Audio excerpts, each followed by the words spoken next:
All right, so this is going to be a complicated topic. I have a separate channel that's not for veganism. It's for politics and philosophy, and I often talk about abortion on that channel. I try not to bring abortion into this channel at all. Aside from when I do live streaming, I let everything from my other channels go to this channel. But as far as the videos that I put up, this will probably actually be maybe the first and only video I put up that talks about abortion. And there's a reason for that because it's kind of connected to veganism. So somebody asked me a question about eggs, asking why I don't eat eggs. And this was a fellow vegan that also doesn't eat eggs, but wanted to hear my answer to do a follow up question. I answered why I don't eat eggs.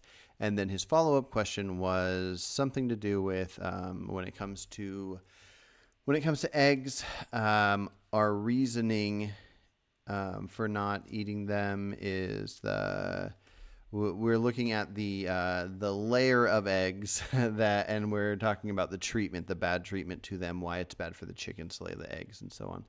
And because I lean pro-life, he thought it was maybe I was contradicting myself when I care about the mother when it comes to the chickens, but he says that most people talking about abortion that are pro-life do not care about the mother in that case. And so the most recent question that he asked for a follow-up question was, let me make it as easy as possible. When we talk about not using eggs, we are caring about chickens, and that's the right way to go.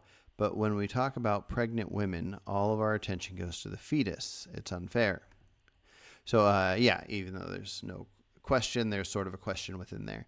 And I think it's complicated. I don't want to judge what other people do as far as another pro-life person, like what exactly they're talking about. So I can mostly just talk about myself. I think abortion is one of the trickiest topics out there. So for myself and other people, especially if they're leaning libertarian or liberal or just caring about freedoms, I think in at least most first world countries, but probably a lot of countries, most people have their freedoms when it comes to almost everything. I mean, in a lot of ways, and maybe in some cases they don't, but we can at least most of us probably agree on what freedoms look like, and wanting freedom of speech and freedom of action that doesn't harm others, that kind of stuff. And abortion's this really unique case, and so you have this situation where there's nothing else like it. There's not any situation where like a group of people are wanting one group of people, for whether it's their based on their race or their gender or anything like that, to not be able to do a certain thing. So when you have this topic of abortion, you have a woman that would normally be able to do whatever they want to do, and then you have another person that's unborn there inside the woman. And so then the question becomes like, who do we protect? Who gets the freedoms? And anyway, so it's kind of complicated. What I would say is, even though right now I'm kind of leaning pro-life, which the stance of pro-life is not to not care about this mother. It's just to say that you think that the life inside should be protected. And so if I were to say that the biggest issue that we have, maybe bigger than animals, maybe not. I would say that vegan issues are probably the biggest. Second biggest might be this. If I were to say, like, aside from vegan issues, if I thought the worst issue was what happens to unborn children, I would say the second biggest issue is what happens to people pregnant with them. So it's not one or the other. It's not that you just care about one. So I think the same thing. If somebody was pro-choice, let's say they were pro-choice, and they wanted, just for the sake of freedom, they wanted women to be able to abort all the way up until like the day before birth or something.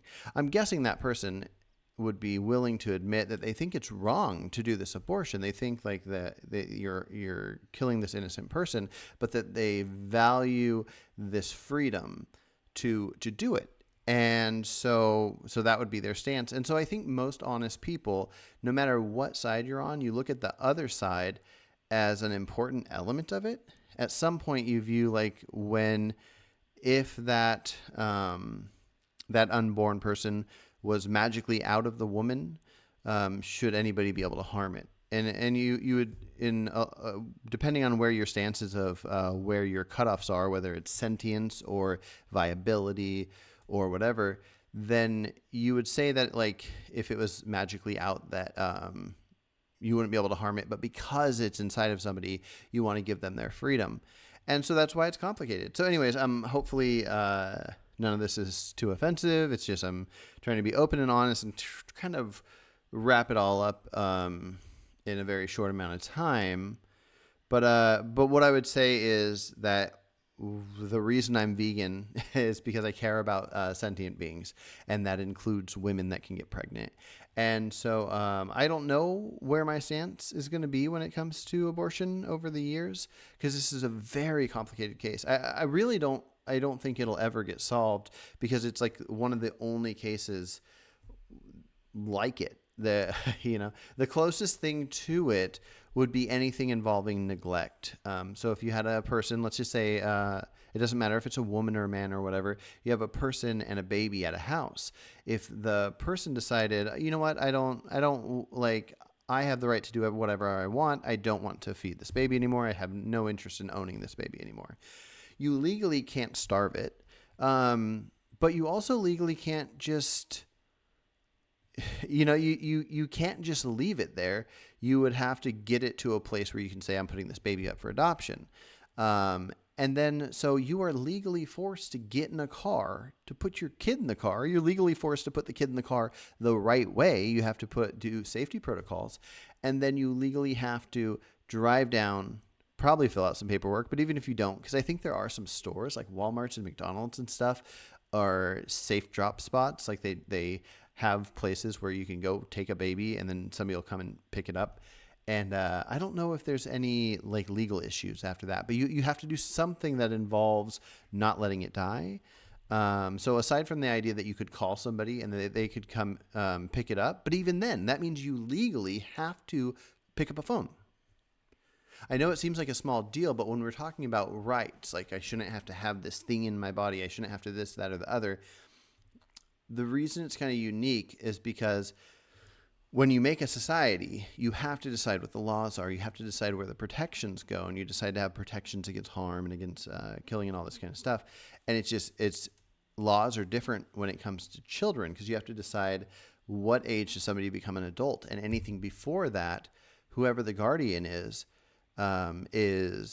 legally responsible to not neglect. It's an inaction thing. So. Anyways, I'm not using this as an example of why to be more on my side with this topic or anything. I'm just trying to point out that it's such a unique case. Almost nothing is like it. The closest things you could think of would be if somebody was like trapped in a building and they just had a baby, and let's say an avalanche snow covers a building, and we could know that they're going to be let out, like the snow's going to melt and they'll be able to come out in like 5, 6, 7 months, whatever. And there's a baby, but the woman wanted to put it up for adoption. She didn't want to breastfeed it. She didn't want to have to give any part of her body to this baby.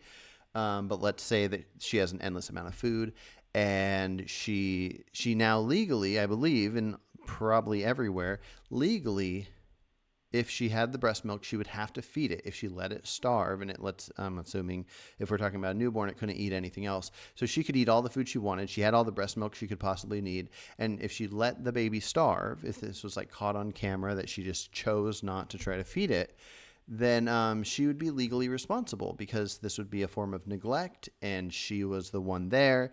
And so it's something like that when somebody's pregnant. It's just complicated because it's in them. I don't judge anybody for any stance they have on this topic.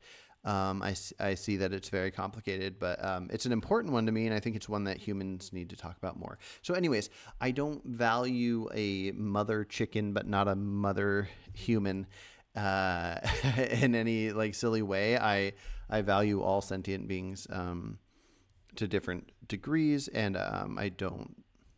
Yeah, hopefully that answered the question, but I'm up for talking about it more. But most of my abortion talks are on my channel called Carson Hughes.